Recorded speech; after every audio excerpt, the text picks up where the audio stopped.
یادو کو رفیق ملک قرار دیا، کیا ہوا؟ لائٹ نہیں ہے، برقی نہیں ہے، تو علی گڑھ میں خفلوں کا کاروبار ہمارا، اور اگر خفلوں کا کاروبار کرنا ہے تو برقی کی ضرورت پڑتی، کاروبار کا نقصان۔ مراد آباد میں براس کا کاروبار، برقی نہیں ہے، کاروبار کا نقصان۔ سہارنپور میں فرنیچر کا کام ہے، لائٹ نہیں ہے، ہمارا نقصان۔ میرٹھ میں میکینک لائن میں ہم ہیں، برقی نہیں ہے، ہم کو نقصان۔ فیروز آباد میں ایسے بہترین کاریگری کا کام ہوتا ہے، برقی نہیں، ہم کو نقصان۔ قنوج جہاں سے سماجوادی پارٹی کے ایم پی ہیں، محترمہ ہیں، وہاں پر ہمارا عطر کا کاروبار، ساری دنیا میں قنوج عطر کا کاروبار، آج وہاں پر برقی نہیں ہے، ہمارا نقصان۔ یعنی ایک سسٹمیٹک طریقے سے جہاں جہاں ہمارے کاروبار تھے وہاں لائٹ نہیں ہے۔ اور ملائم سنگھ یادو صاحب کا جو گاؤں ہے صفائی، وہاں پر کتنی لائٹ ہے، لائٹ بندی نہیں ہوتی وہاں پر، لائٹ بندی نہیں ہوتی وہاں پر۔ کیا علی گڑھ میں، مراد آباد میں، فیروز آباد میں، یہاں پر کیوں لائٹ بند ہو رہی ہے؟ آپ کیوں نہیں دیتے ہم کو برقی؟ کیونکہ ہم یہاں پر کاروبار کر رہے ہیں، محنت مزدوری کر کے اپنا پیٹ بھر رہے ہیں، اور یہاں پر کوئی نہیں ہے، اسی لیے ہم کو نہیں آنے دینا چاہ رہے تھے۔ اور ایک وجہ کیا ہے؟ اور ایک وجہ یہ ہے کہ جب سے اکھلیش یادو اتر پردیش کے چیف منسٹر بنے، 13 مہینے کے عرصے میں، 13-14 مہینے کے عرصے میں اتر پردیش میں 100 سے زائد فرقہ وارانہ فساد ہوئے یا واقعات ہوئے، 100 سے زائد۔ آپ بتائیے، میں ریکارڈ پیش کر رہا ہوں، سنو۔ اگر کل اعظم گڑھ میں رہتا تو بولتا تھا کیا متھرا، بریلی، فیض آباد، پرتاپ گڑھ، غازی آباد میں تمہارے دور اقتدار میں اکھلیش یادو صاحب 2 بار ان جگہوں پر فساد نہیں ہوا؟ کیا بریلی، سنبھل، بجنور، الہ آباد میں 2 بار فساد نہیں ہوا؟ کیا میرٹھ میں 3 مرتبہ فساد نہیں ہوا؟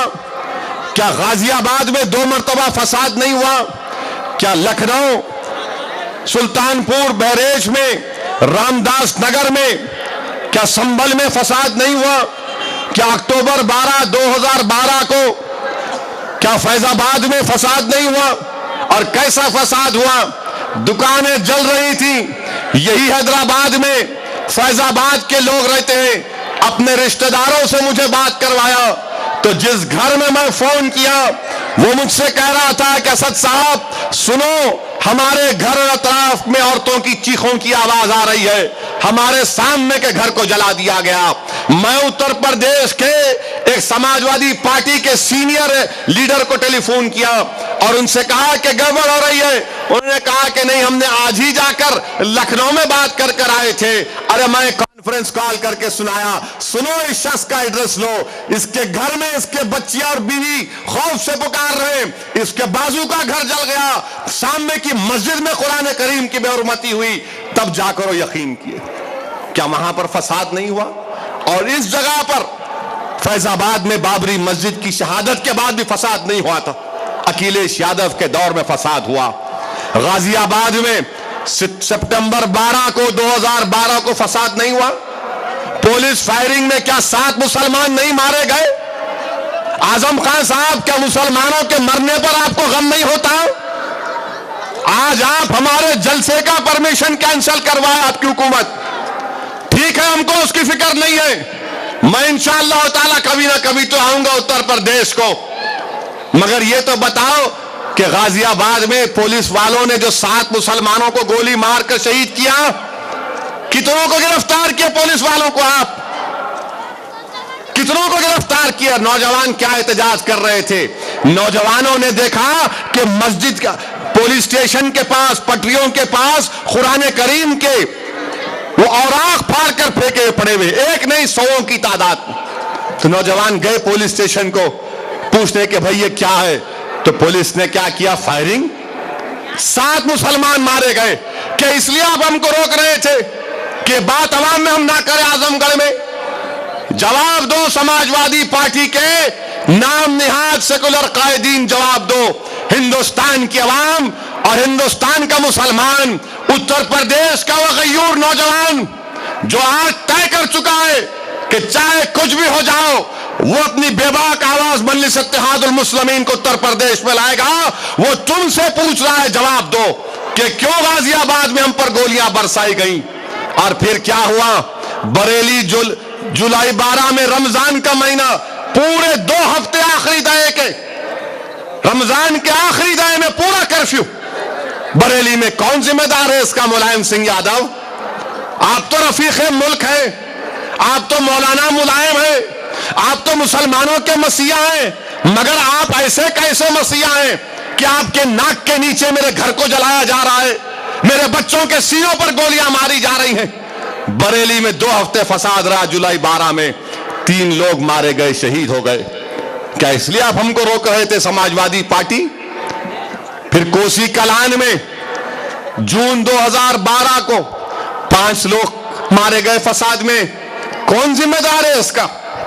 میں ذمہ دار ہوں، میری تقریر ذمہ دار ہے، مجلس ذمہ دار ہے، تمہاری حکومت، تمہارا منسٹر، تم رفیق ملک، تم مسیحا نام نہاد کے، ارے سب چیز تمہارے پاس، اور پھر خون ہمارا کیوں بہ رہا ہے؟ اس کے ذمہ دار کون ہے؟ اور پھر پرتاپ گڑھ میں 2012 کو جو فساد ہوا اس کا ذمہ دار کون ہے؟ بتاؤ مجھے۔ یہ نہیں چاہتے تھے کہ ہم آ کر یہ بیان کریں۔ پھر مظفر نگر کا فساد، مظفر نگر کا فساد، جنوری 8 کو ملائم سنگھ یادو، ان کے فرزند، ان کے نور نظر اکھلیش یادو بیٹھ کر فلم سٹار کے ناچ کو دیکھ رہے ہیں۔ کوئی فلم سٹار ناچ رہا ہے تو ملائم سنگھ مسکرا رہے، کوئی ناچنے والی کمر مٹکاری تو ان کو خوشی ہو رہی۔ باپ بیٹے دونوں بیٹھ کر نظارہ دیکھ رہے ہیں، اور وہیں سے اس جگہ پر جہاں پر یہ صفائی اتسو ہوا، اس سے 300 کلومیٹر دور میرے نوجوانوں، میرے بزرگوں، ہماری ایک بیوہ 60 سال کی بہن عابدہ 3 ڈگری سردی میں کیمپ میں نہیں سو سکتی، اس لیے کہ سردی کی وجہ سے پانی ٹپکتا ہے کیمپ میں۔ تو عابدہ ہماری ایک بیوہ بہن جو 60 سال کی ہے، جس نے خود کہا، کیا کہا جس نے، کہ میں 2 دن گنے کے کھیتوں میں بھاگتی رہی، میں 2 دن گنے کے کھیتوں میں بھاگتی رہی، 3 رات میں گنے کے کھیتوں میں چھپتی رہی، کیونکہ اس کا گھر بار لٹ چکا تھا۔ وہ عابدہ ہماری بیوہ بہن مظفر نگر میں کیمپ میں نہیں سو سکتی، 3 ڈگری کی سردی ہے، کیا کرتی ہے بہن ہماری؟ جو گنے کے سوکھے کاغذ ہوتے، وہ پتے ہوتے ہیں، اس کو جلا کر رات گزارتی کہ صبح ہو جائے اور پھر دھوپ نکلے تو تھوڑی راحت مجھے ملے۔ اور یہ باپ بیٹے بیٹھ کر ننگا ناچ دیکھتے ہیں۔ ارے کیا تم میں انسانیت مر گئی؟ کہاں گئے وہ ملائم سنگھ جو 1990 میں جب بابری مسجد کو توڑنے کے لیے سنگھ پریوار جا رہے تھے تو یہی ملائم سنگھ ان پر گولیاں چلائے تھے؟ مسجد کو بچانے کے لیے وہ ایک حرکت انہوں نے کی جس کو مسلمان نے یاد رکھا تھا۔ آج وہی ملائم سنگھ کو کیا ہو گیا؟ کہاں گئے یہ سب چیزیں؟ بتاؤ مجھے۔ باپ بیٹے بیٹھ کر ناچ دیکھ رہے ہیں اور ہم کیمپوں میں زندگی گزار رہے ہیں۔ ہمارے پاس سردی سے بچنے کا کوئی راستہ نہیں ہے تو گنے کے سکے پتے جلاتے رات بھر 15,000 مسلمان ان اوپن گراؤنڈوں میں، کھلے کھیتوں میں ریفیوجی کی زندگی گزار رہے ہیں۔ اور آج اپنے آپ کو آپ سیکولر بولتے ہیں، ہندوستان کا وزیر اعظم آپ بننا چاہتے ہیں، ہندوستان میں آپ پیغام دینا چاہتے ہیں کہ میں سیکولر ہوں اور کوئی نہیں ہے۔ ارے تم اتنے بڑے ظالم ہو کہ جو لوگ ریفیوجی کی زندگی گزار رہے تھے تم نے ان کیمپوں کو نکال کر پھینک دیا، کیمپوں کو بلڈوزر لگا کے نکال کے پھینک دیے۔ اور صفائی مہا اتسو میں اخبارات نے لکھا میں نہیں جانتا کہ 200 کروڑ 300 کروڑ، تو چیف منسٹر نے کہا کہ نہیں جھوٹ ہے، ہم صرف 6 کروڑ خرچہ کرے۔ ارے 6 کروڑ کیا ضرورت تھی؟